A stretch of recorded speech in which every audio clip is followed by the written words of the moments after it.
Hey, what's up everyone? Thunderbob here.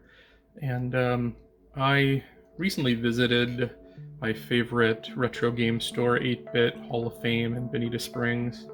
If you've seen my recent videos, my parents both passed away um, over Christmas, and sometimes past, I'm kind of not over it, but I'm probably going to start doing a couple videos again. But I had some time off, and I wanted to get some of those games that I remember playing and showing my dad when I was growing up. So I went to 8-Bit Hall of Fame in Bonita Springs, and this is probably the best retro store in Florida, the best one I've visited by far. So check this store out if you're in the area. I'm going to have some video here showing the store and kind of some of what their content and what games they're selling. And I'm going to show you some games I bought as well, and a couple of my favorite classic games that I own as well. So let's jump right into the store. So this store is kind of in the middle of nowhere on Bonita Beach Road, right before the bridge, kind of in this little shopping center that you wouldn't even really expect a store like this to exist in. And they've just got this huge wall of Genesis, Super Nintendo, shelves upon shelves of newer games. This is the other side of the store, PC stuff, various newer consoles, magazines. They've got a whole wall of just classic vinyls for video games. And there's also this little area where you can test out games before you buy them to make sure they're working. But I've never bought a game here that did not work. All kinds of magazines, big shelf to kind of rare Genesis games, Sega games, a whole shelf to Mario and Zelda. They had nearly every Zelda game and most of the Mario games. They did not have Mario All-Star though, which I was trying to pick up. And here is a shelf devoted to kind of the rare and boxed NES games. I have working NES, but I don't play it as much. It's a little flaky. Nintendo 64, most of the more rare or boxed Nintendo 64 games. I picked up quite a few of these today. Yeah, they just have shelf upon shelf of kind of the rarer games, and then out on the open displays are a little bit more common and cheaper games. Bunch of video game systems, $400 Jaguar up there in box. Just a great store. Okay, so that was the store. It's a great store. You should definitely check it out if you're in the area. Beyond that, here's some of what I picked up. Halloween 64. This is one of my favorites.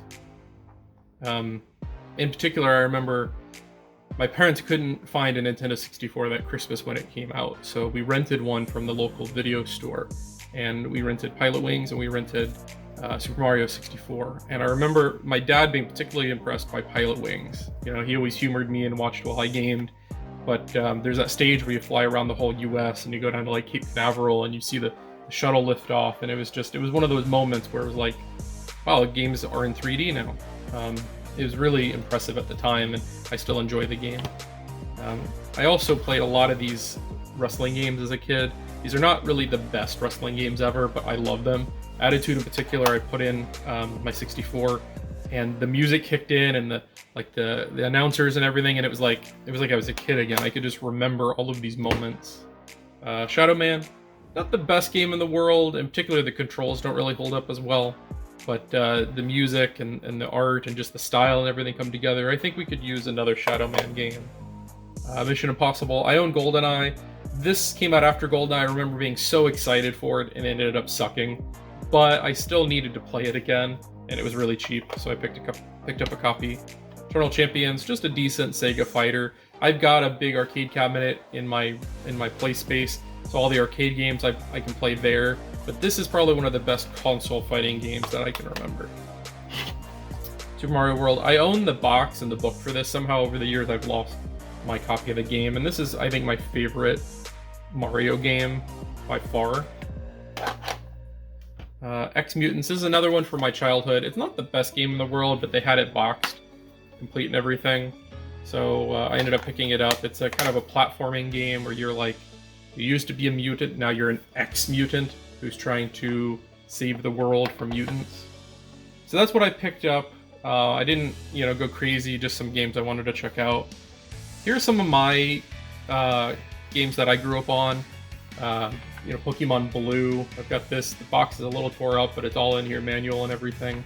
I've got hundreds of hours in that game. Probably my seminal gaming moment. This is what kind of led me into gaming, Ocarina of Time. And this is a great game, collector's edition. It's in box. I've got everything here. Good game. Skies of Arcadia Legends. This is another great game. Look at this. The receipt from 2004 when I bought this game for $19.99. This thing goes for like $200 these days in this kind of condition. So, another good game. I'm going to have a link that shows all of my classic games from price charting, so you can take a look at what I have. Maybe I'll do a stream sometime and show off some of the gameplay from some of these. If you've got some classic games that you really love, why don't you leave me a comment below and tell me what's your favorite. Thank you for watching. If you're in the area, definitely check out 8-Bit Hall of Fame.